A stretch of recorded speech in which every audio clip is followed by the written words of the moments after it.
We're going to start this project with a brand new bolt of leather. And of course I'll need the machete to make my template. I placed the machete on a piece of paper and traced around the blade. Then I used this device here, set at 1/4 inch, and etched around the blade again. This gives me enough room for the welt and a little bit of extra just in case of error. Here you can see that I've got the template completely cut out. I place the template on the leather and I trace it twice, the second one being a mirror image of the first. My outline is in pencil there, so I'm not sure how well you can see it, but I've got 2 complete templates drawn on this one sheet of leather. Here they are, all cut out. This is a load-bearing rig that I wear a lot when I'm at my property. In addition to the standard belt loop, I want to be able to attach this machete to the back of my load-bearing harness from time to time.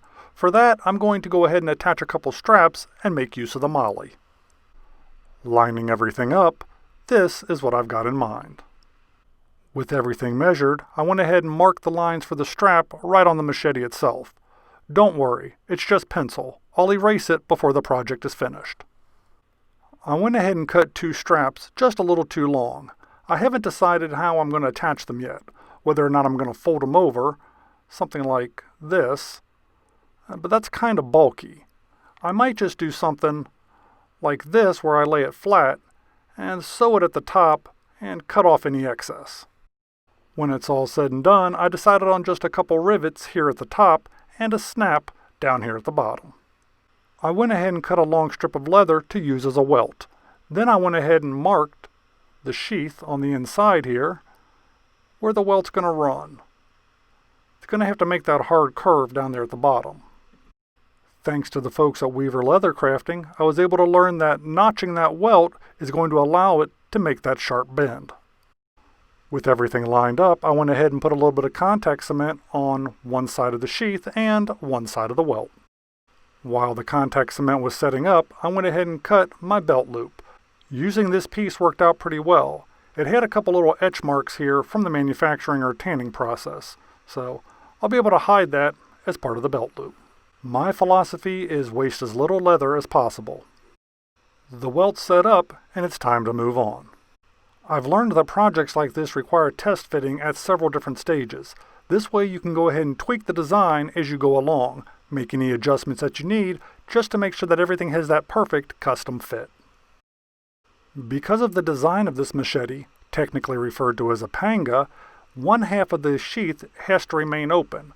Therefore, I need these little flaps here to keep it closed on that side. These were easy enough to cut, shape, and line up exactly where I needed them.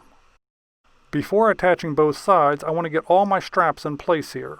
These are the straps that are going to be going through the molly part on that load-bearing vest. And as you can see, I put a little leather spacer in there. The reason? Well, my rivets were too long. Again, I make use of what I've got. With all of my little straps here cut out, all the holes are punched, all I gotta do is put it together.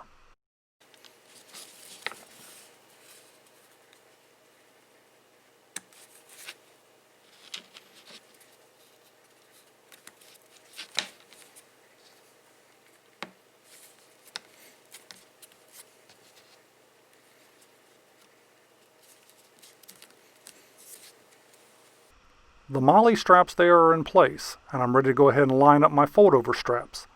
Everything on the back of the machete is going to be gold rivets and snaps. Why? Because I ran out of black ones, and it's all I got left. I go ahead and rivet those fold-over straps in place, and now I'm at the point of the project where I can actually attach both sides of this sheath together with contact cement. Well, I lined everything up about as good as I could, and this is how it's turned out so far. Everything, well, I certainly wouldn't call it perfect.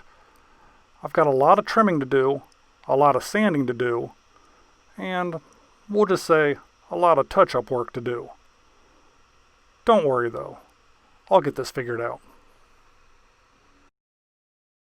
I went ahead and put the snaps on the end of those fold-over straps, and it's time for another test fit here. Everything's lining up much better.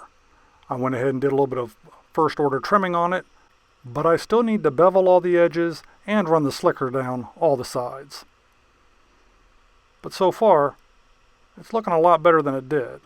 My only problem is that I don't like the way that this bows here in the center, so I'm thinking about adding one additional fold-over strap. But we'll get to that. Here's one more close-up with a little bit more trimming and sanding done. I've got a lot of work to do with the slicker, but I'm a long way from this project being completed. I still need to add the belt loop, so let's get that done. Before attaching the belt loop, I went ahead and did a test fit on the back of the load-bearing vest, and this is setting very nicely. This is exactly what I was looking for. I went ahead and attached my belt loop there with contact cement and marked my sewing pattern. I also marked my line around the edge for where I'm going to sew the entire length of the machete. Just used a little groove cutter for that. For the belt loop, I just used a running stitch, but I doubled it over at the top and the bottom. Between that and the contact cement, I think my belt loop is tightly in place. I think I'm good to go. This was the most tedious part of the entire project. I had to line up all my sewing holes the entire length of the machete. I used a 6-prong punch for that and made sure it went all the way through. And then I also cut a groove after the holes were punched on the bottom so that everything lined up perfectly. But I'll tell you, that was time consuming. With everything marked, I just went ahead and ran a saddle stitch the entire length of the machete. I've never done a freehand saddle stitch like that before without using a stitching pony, but it wasn't too bad. I think it turned out okay. Not bad for stitching this entire thing while laying in bed. As you can also see, I finally added that third fold-over strap. Let's get this thing dyed up. So here's a look at the finished product. Overall, I'd say it turned out pretty nice. Here's the back. And a close-up of those edges. As you can see, I got everything shaped nicely, and I think I did a pretty good job with the slicker. Everything's nice and smooth, and I absolutely love the color. The look I was going for was early 1900s colonial design, and I think I might have hit pretty close to the mark. I could easily see Dr. Livingston carrying his machete in a very similarly designed sheath. So here it is on the standard belt loop. Could be worn horizontal across the back and attached to the molly, as was my original intent. This project brought a lot of leatherworking skills to bear that I have honestly never used before. It's inspired me to work on some more exotic projects, which hopefully will be coming up sometime in the future. If this video inspired you or gave you some ideas, you know that I'd appreciate that thumbs up like. Feel free to follow us on Instagram and see what projects don't make it to video. And maybe, just maybe, I'll see you on the next video. If you enjoy videos about the randomness of our amazing world, consider clicking on the globe to subscribe, or maybe checking out one of the other videos right here.